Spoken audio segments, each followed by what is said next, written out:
पुढच्या वर्षी केंद्रातील एनडीएचं सरकार कोसळणार। माजी मुख्यमंत्री पृथ्वीराज चव्हाणांनी हे भाकीत वर्तवलंय। महाराष्ट्रामध्ये सत्तांतर घडल्यास एनडीएचं सरकार टिकणार नाही।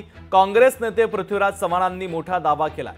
नितीश कुमार आणि चंद्राबाबू नायडू पाठिंबा काढून घेतील असं पृथ्वीराज चव्हाण यांनी म्हटलेलं आहे।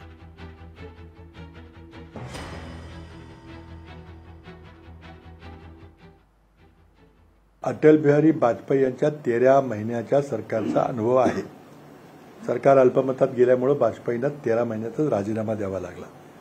त्याचा पूर्व संदर्भ देत मी म्हणालो होतो की हरियाणा आणि महाराष्ट्रातल्या निवडणुकीमध्ये विद्यमान भारतीय जनता पक्षाचा जर पराभव झाला तर देशातली हवा कुठल्या दिशेने वाहते हे चंद्रबाबू नायडू आणि नितीश कुमार पाहतील।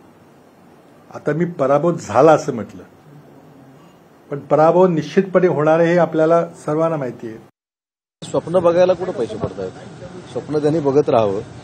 पूर्वी काँग्रेसची सत्ता महाराष्ट्रातनं का गेली याचं देखील आत्मचिंतन करावं। आता या आरक्षणाच्या बाबतीतली काँग्रेसची भूमिका ही महाराष्ट्रासमोर आणि देशासमोर आल्यामुळं आता वेगळ्या कुठेतरी ट्रॅकवर काहीतरी गोष्टी घेऊन जाव्यात, म्हणून कदाचित चव्हाण साहेबांचा हा प्रयत्न असावा। लोकशाही मराठी ऐका, पहा, जागरूक रहा।